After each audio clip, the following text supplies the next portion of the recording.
How is Shatabhisha Nakshatra in Aquarius sign? Long back, this question was asked. Today, I will answer. Long back, during the good old days of Indian television, an advertisement of a tomato ketchup brand used to run. And their punchline was, "It's different." Shatabhisha Nakshatra also can be expressed in just two words. It's different. Shatabhisha falls in Aquarius sign, and in the Western astrology it is addressed as the Gamma Aquarii binary star. People of this nakshatra are different, and they also like everything that is different. Who knows that the man who created the punchline "It's different" may also have been of Shatabhisha Nakshatra? Rahu loves all that is different, and Shatabhisha is the permanent home of Rahu. Rahu also has other two homes, Swati Nakshatra and Adra Nakshatra. These both nakshatras belong to Rahu. And interestingly, all the three nakshatras of Rahu fall in intellectual signs, that is in the airy signs. Shatabhisha Nakshatra falls in the sign of Aquarius. Swati Nakshatra falls in the sign of Libra. Adra Nakshatra falls in the sign of Gemini.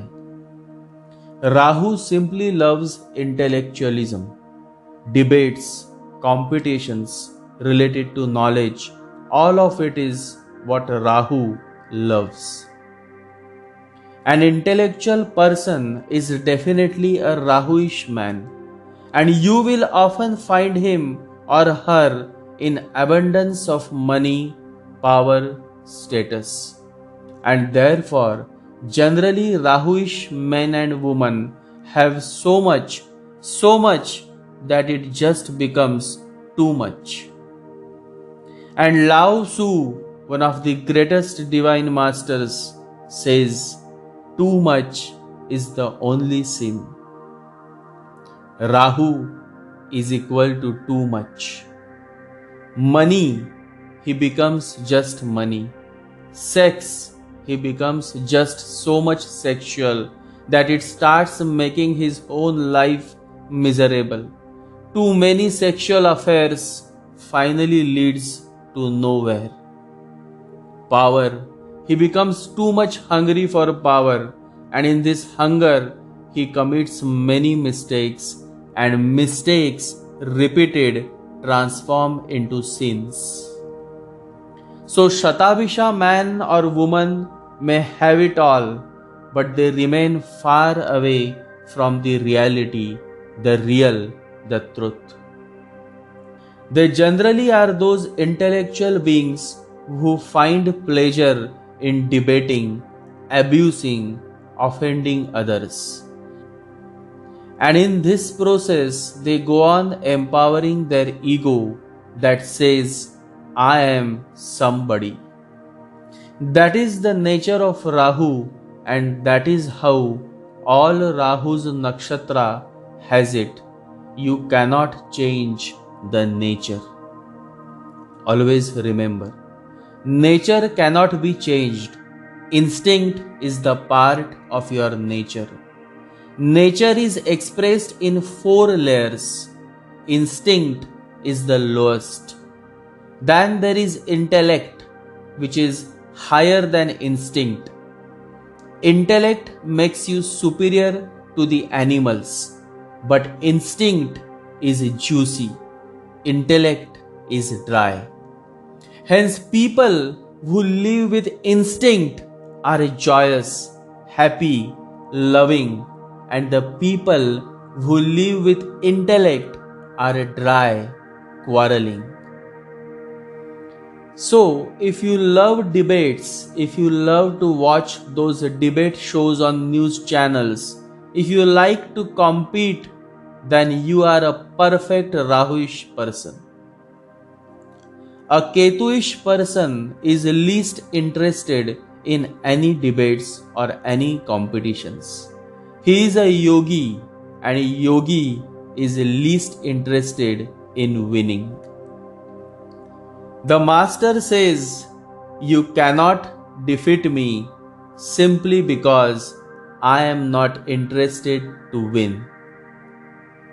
Ketu is disinterested in winning because he has gone beyond the state of winning and losing. He is simply happy to be. Rahu is very much interested in winning. He just loves the rat race, and so he makes you run and run and run so much that he simply never lets you rest in peace until a day comes when you are dead, and on your graveyard people instill a nicely inscribed plate that reads, "Rest in peace." Shatabhisha Nakshatra, a brilliant glowing nakshatra, which is intellectual, extrovert, and all those qualities that has the potential to shape you into a scholarly person. Scholar, yes. The people of Shatabhisha Nakshatra like this word a lot. Why? Because it's different. Anything that makes you different from the others is instantly liked by the men and women of Shatabhisha Nakshatra. Rahu always likes that which is different. So always remember, whenever anybody feels to have something different, it is Rahu calling. One day, Mohan asked, Rahu has 3 nakshatras that he owns. But then among all these 3 nakshatras, Swati, Adra, Shatabhisha, why is it that Rahu loves Shatabhisha more? Why Shatabhisha is his favorite? Why Shatabhisha makes him feel home? The answer is simple. But before that, you answer my question, I said to Mohan. If there are 3 wings in a society, A wing, B wing, C wing, and if in the C wing lives your best friend, then which wing you would love to visit? Mohan said, C wing, because my best friend lives in that wing. Similarly, Rahu loves to live in Aquarius, the sea wing, because his best friend Saturn lives in Aquarius too. And since Shatabhisha Nakshatra falls in Aquarius, Rahu is very comfortable, empowered in Aquarius sign, especially in Shatabhisha Nakshatra. And that is the reason why Rahu loves Shatabhisha more than the other 2 nakshatras, Swati and Adra. Intellectualism belongs to all these 3 signs, Libra, Aquarius and Gemini. Rahu is boss in these 3 signs. In fact, in Gemini, Rahu exhales because this is not his friend Saturn's sign, but this is the sign of his master Mercury. So when in friend's domain, Saturn, Aquarius sign, Rahu feels home. And when in his master's domain, that is Mercury's Gemini sign, Rahu feels ecstatic. Rahu is high, exalted when in Gemini. See how beautiful all this can be. Astrology indeed is alive only if you are alive. The real question is not whether a life exists after death. The real question is whether you are alive before death. 3, 7, 11. Gemini, Libra, Aquarius. All these three intellectual signs are also highly sexual signs. Rahu, who rules three nakshatras in these three signs, is also highly sexual by nature. In short, whoever is born on Adra, in Swati, and in Shatabhisha Nakshatra, by nature is highly sexual. This man and woman excel in the art of love making and romance. Sex is interesting as long as there is romance. You remove the romance and sex will look ugly, utterly ugly. Imagine you are making love without romance, without poetry, just a biological action, and it will be so difficult. And so man has created a smoke around sex. That smoke is called love, romance, because he cannot do it without having the smoke around. The smoke need to be there. It is necessary. Now, how does these three signs, Gemini, Libra, and Aquarius, create the smoke to initiate sex, to enjoy sex? Gemini. These people talk. They talk and they talk. And have you seen a certain Gemini woman or men? How they talk? They talk so impressively that they can simply seduce you through their talk. To Gemini, talk is the smoke. Libra. These people are romantic. They know exactly how to pose, how to wear appealing dresses, how to attract. The Venusian Libra is perfectly aware of their strength to attract through their body language. To Libra, body language is the smoke. Aquarius, intellect. They try to be different. This being a different appearance than it may be in their outlook towards life, their rebellion attitude, their stand against the old traditions and customs, but all of this goes on creating an aura of being different, and this attracts those who also like to have something different. To Aquarius, being different, intellectualism is the smoke. So you see, every sign has a smoke. Without smoke, without some romance, without some spice, sex is boring. Union of two bodies is boring. One of the most oldest spice that brings life to your love story is the game of hide and seek. And it is played across the world. No matter what religion, what caste, what color you are, the game of hide and seek is played in every relationship, in every love story. How it happens? If you will observe closely, then it is woman who always hide and it is the man who always seek. Hide and seek. The more the woman hides, the more the man is excited to seek. And the more the woman says no, the more he is eager to hear yes.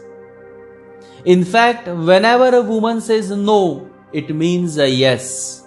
Otherwise, she would not even bother to say no.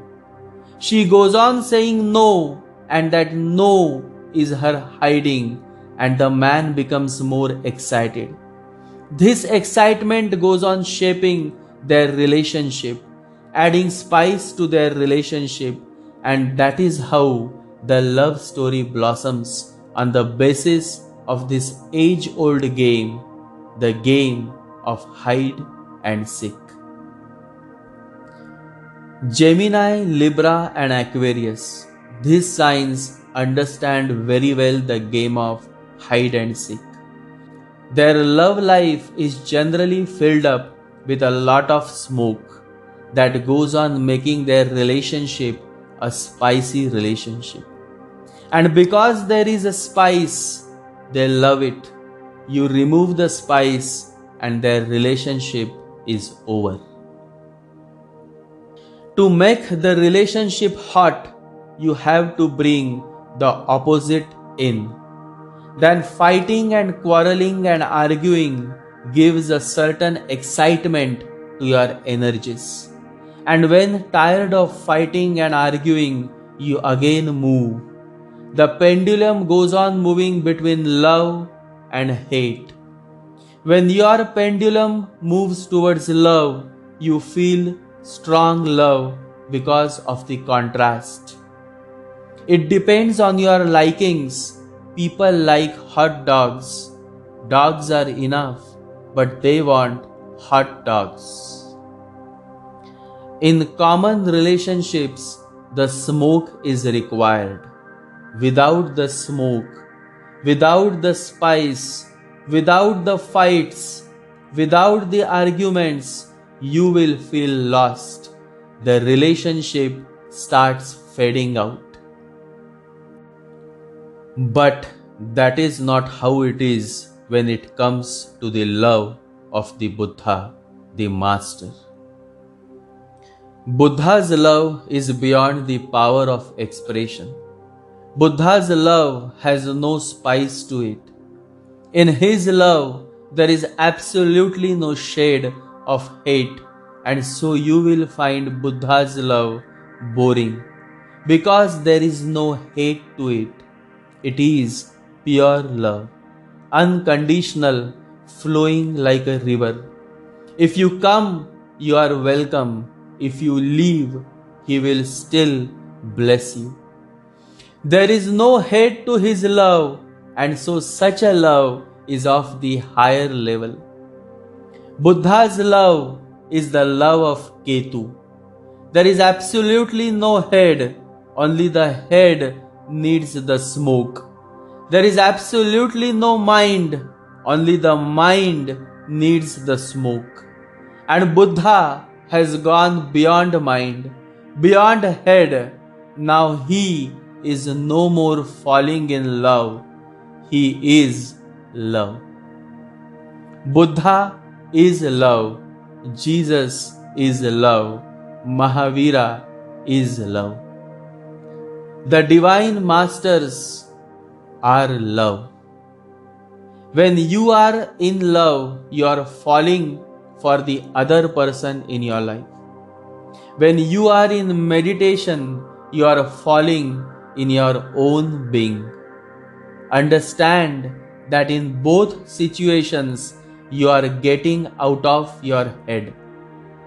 Trouble starts only when you again start moving back to your head. Then everything starts falling apart. As long as you remain out of your head, you remain engaged.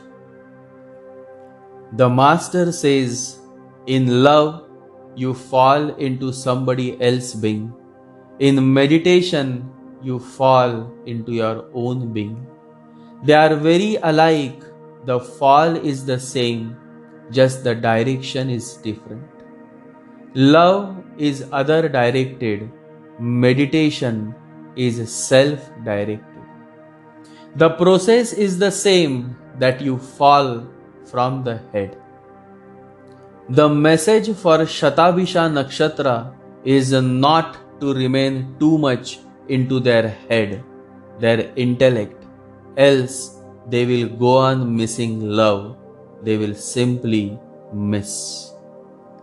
At one end in the sign of Aquarius is Shatabhisha, Nakshatra of Rahu, and at the exact opposite end in the sign of Leo is Magha, Nakshatra of Ketu.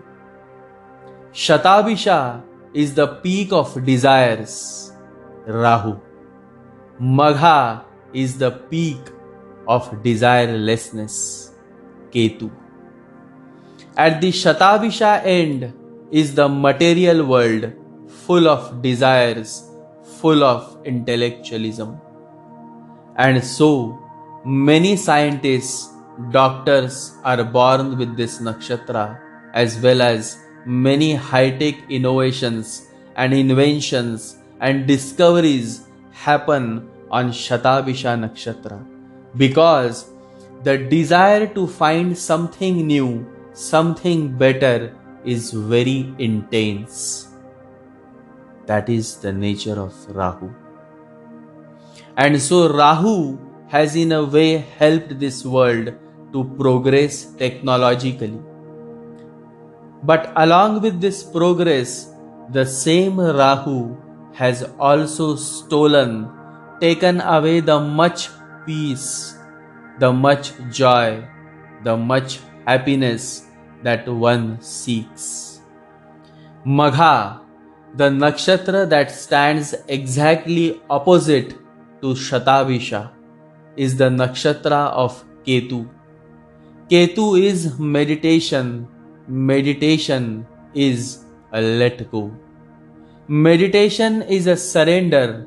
It is not a demand. It is not forcing existence your way. It is relaxing into the way existence wants you to be. Meditation is a let go. Ketu is desirelessness. Rahu is overflowing with desires. Desires are ugly. Needs are beautiful. Once it happened. A young man went to a doctor. He knocked at the door. The doctor said, "You again? Now what has happened?" The young man came inside, sat on the chair and said, "Doctor, I am not able to sleep. For the last 2 weeks, I have been having a nightmare." The doctor observed closely. Yes, the young man indeed looked very tired. His eyes were red, sore eyes. He looked weak. The doctor became concerned. Looking at the young man, the doctor said, "What is the nightmare? Tell me about it." The young man said, "Every night I am having a horrible dream. I am alone in isolation, and there are 16 beautiful women all around me." The doctor laughed and said, "Then what is wrong with it? What is so horrible about it?" The young man looked into the eyes of the doctor and said, "Have you ever tried making love to 16 women who are standing in a queue?"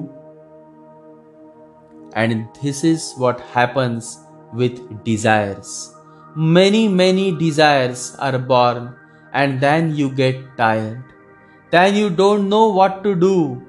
Yes, you had desired for many beautiful women, and now there are over 16 beautiful women all over you. How are you going to manage them all? It is but obvious that it will become a nightmare. And that is what happens. Your desires become your nightmare, and then you are not able to sleep.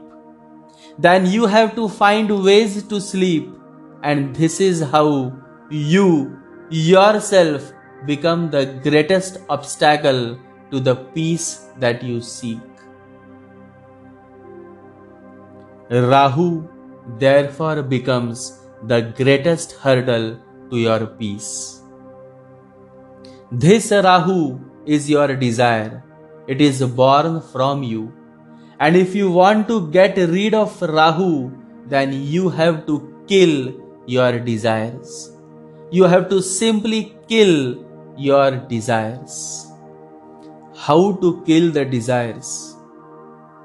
That must be your next question. Neem Karoli Baba, the divine master to whom Steve Jobs had come all the way from America to seek his blessings.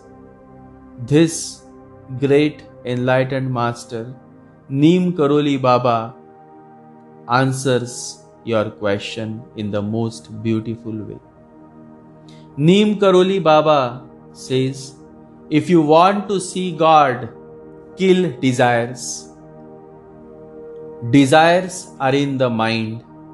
When you have a desire for something, don't act on it and it will go away. If you desire to drink this cup of tea, don't, and the desire for it will fall away. Needs come from the body, desires come from the mind. When you meditate, when you all meditate, you all have to move beyond the mind. Meditation happens only when there is no mind.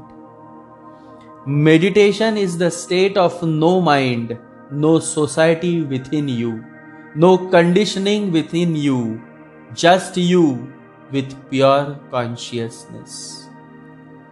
Yesterday Mohan said, birds, animals, they have no desires.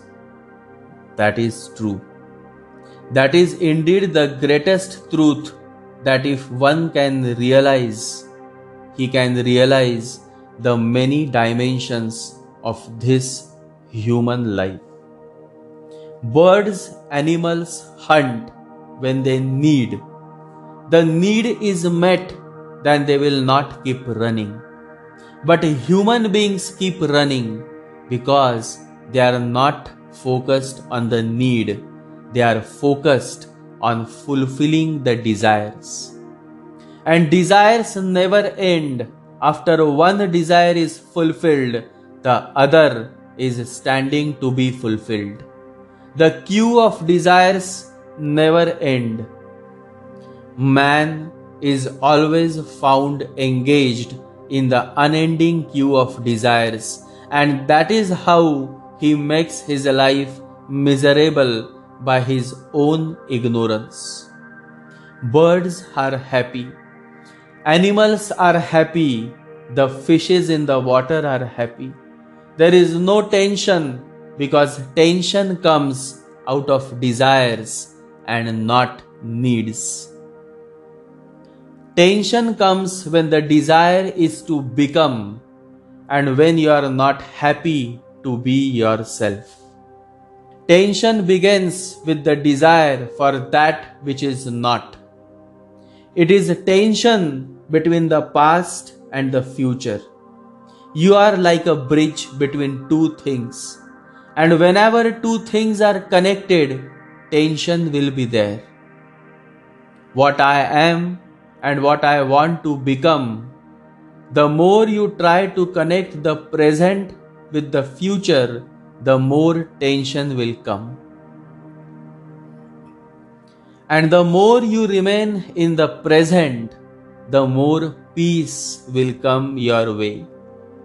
Meditation is simply to help you all to be here now. Once it happened. The master was having a cup of tea, and it was a beautiful evening. Birds were singing their song, flowers were dancing in the breeze, and the whole world seemed to have come to a certain peak of joy. Amidst this came a stranger, and he bowed before the master, and the master asked, "Do I know you?" The stranger says, "No, master, I have come for the first time." The master smiled and said, have a cup of tea. After a while, a very close disciple comes, and the master is in his own bliss, engrossed within. Looking at the disciple, the master asks the same question, "Do I know you?" The disciple is confused. He says, "I have been with you for last 10 years, master." The master smiles and says, "Then have a cup of tea." Now the manager was standing nearby. Managers are very logical beings, too much into the head. So the manager steps ahead and asks, "Master, how come your response to the stranger and the disciple is same?" The master loudly calls out, "Manager, are you here?" The call out was so spontaneous that the manager's whole being is moved. Suddenly his awareness brings him to the present moment. Looking at the master, he says, "Yes, master, I am here." The master smiles and says, "Then have a cup of tea." The whole message is simply to be here now. No past, no future. Life is now. Just be here now. Intelligence is the capacity to be reborn again and again. To die to the past is intelligence, and to live in the present is intelligence. One who is able to be here now can meditate. And one who can meditate is becoming aware of his or her intelligence. Intelligence is not intellectuality. Ketu is not Rahu. Heart is not head. Heart is intelligence.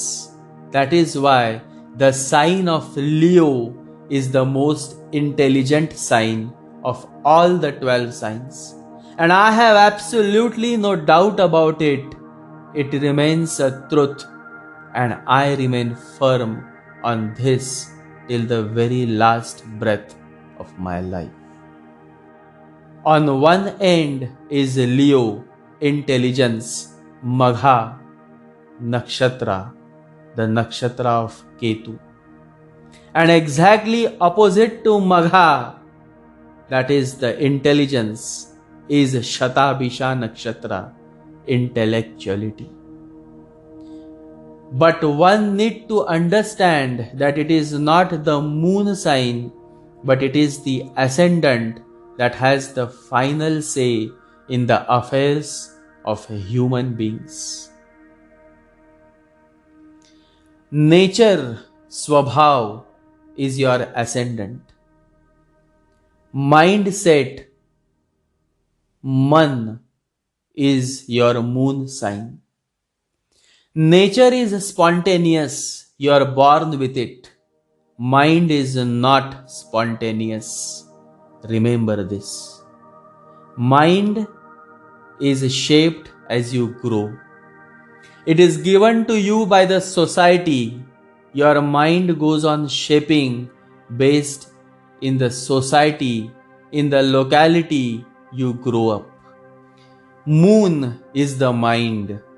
A Leo moon sign may think of himself as a compassionate man, but that is just thinking. It is not the reality. Reality is your nature, and that is your ascendant sign. In my life, I have met many Leo moon sign men and women, and they have been the most mean people I would have ever met, because moon, mind, is not a reality. Reality is your nature, your ascendant sign. Once it happened, a young man and his name was Arjun. And he was such a compassionate man, full of heart. He was like a fakir. Whatever he had, he would give away, and in that giving, he would find his bliss. One day, he asked me, "What is my ascendant sign?" Because with just a matter of minutes, my ascendant sign changes. I was born on the night of 16th January at 12:36 am. But if I move the time from 12:36 to 12:25, the ascendant changes from Leo to Cancer. So who am I? Cancer or Leo? The last part of Cancer sign is Ashlesha Nakshatra. The starting point of Leo is Magha Nakshatra. Arjun can either be on this side or that side, Ashlesha or Magha. I have been knowing Arjun for a long time. His nature was of giving. His nature was of letting go.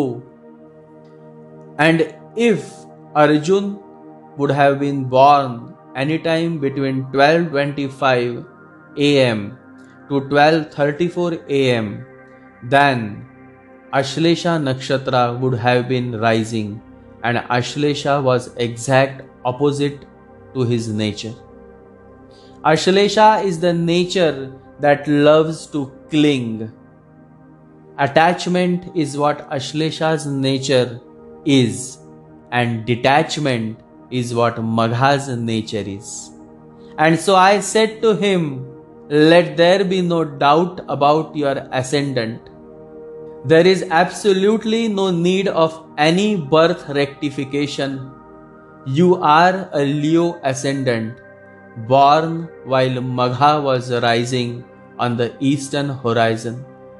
Magha, the nakshatra of detachment, the nakshatra of Ketu." I love Magha nakshatra. Magha, it is the seat of the royal, the king. A nakshatra ruled by Ketu is being addressed by the ancient seers and sages as kingly, royal. Because one who has conquered himself is the real king. One who cannot be disturbed by the outside noise is the real king. One who is deeply engrossed within is the real king. One who cannot be moved no matter how many buttons you press is the real king. Ketu is that king. The king who has conquered himself. The king who has defeated the Maya, the illusion, the lust, the greed, the desires, and emerged as the greatest conqueror. Conquering others requires force. Conquering oneself requires strength. Buddha is Ketu. Ketu is meditation. The greatest yogi exists because of Ketu. Ketu is the bridge between you and the beyond. This month, on 21st September, my new book, Why Ketu Can Heal, is coming, and you all can avail a copy of it. I am certain those who have loved my Rahu book will definitely love my Ketu book. The qualities of Shatabhisha Nakshatra is primarily seen through the ascendant and not the moon sign. Nature, in Indian context, we call it Swabhav. Nature or Swabhav is important and not the mind. The mind is a monkey. Mind keeps changing, but the nature remains. And so, nakshatra at the ascendant level is extremely important and significant in many ways. Let us have a quick walk through all ascendant signs. In just one line, I would like to share with you all the nature of each ascendant. Let us start with Capricorn. Capricorn ascendant, a pragmatic person. Cancer ascendant, an emotional person. Aquarius ascendant, intellectual person. Leo ascendant, intelligent person. Pisces ascendant, faithful person. Virgo ascendant, logical person. Aries ascendant, straightforward person. Libra ascendant, diplomatic person. Taurus ascendant, pleasure seeking, liberal person. Scorpion ascendant, secretive, conservative person. Gemini ascendant, talkative, intellectual person. Sagittarius ascendant, religious person. So you see, the ascendant is the very nature of your whole being. When you call someone a miser, it is his nature. He is conjuice by nature. He may want to give, his mind may want to give, but still his nature won't let him. And let me tell you all, the nature remains. Swabhav cannot be changed. Even if you become a yogi, even if you become one of the greatest saint, still the nature remains. Because it is nature and you cannot change the nature. Changing the nature means interfering with the existence, the source, and that never happens. It never can. You can change the mind, you can overcome the mind, but the nature remains. You all must have known the great Rishi, Atri Rishi. He was one of the greatest Rishi, and yet it was his nature to get angry at even a small instance. It is nature, you can't help. And this nature is seen through the ascendant sign and ascendant nakshatra. Paramhansa Yogananda was born on Leo ascendant with Magha rising, Ketu. He became one of the finest yogi that the world had ever known. Ketu, Magha rising, brings a nature that is willing to let go. That is a perfect nature of a yogi, to let go. Ketu, the divine energy, brings along the realization that the difficulties in your life are to awaken you, to awake you and not to hurt you. Your trials did not come to punish you, but to awaken you. Ketu's Magha is placed exact opposite to Rahu's Shatabhisha. And so is how life unfolds. On one end is intellectualism, Shatabhisha, Aquarius, and on the other end is intelligence, Magha, Leo sign. Shatabhisha is the head, Magha is the heart. It is not a question of who is good and who is bad in astrology. In this universe, there is absolutely nothing that can be labeled as good or bad. Intellectualism is a poor substitute for intelligence. It is not bad, but it is a poor substitute for intelligence. A meditative man is an intelligent man. He is a man of awareness. He may not be literate like the intellectuals. He may not be a pandit like the intellectuals, but he has that which the intellectuals doesn't have. And that is love, faith, and the readiness to live life in total surrender. In the Bhagavad Gita, Krishna tells to Arjuna to surrender. Krishna says, abandon all varieties of religion and just surrender unto me. I shall deliver you from all sinful reactions. Do not fear. The intellectual keeps searching for the master, but the master comes only when you are ready, only when there is readiness to surrender to love. The ultimate act of power is surrender. God is love and love is real. So the whole story of 27 nakshatras is either on the side of intelligence or on the side of intellectualism.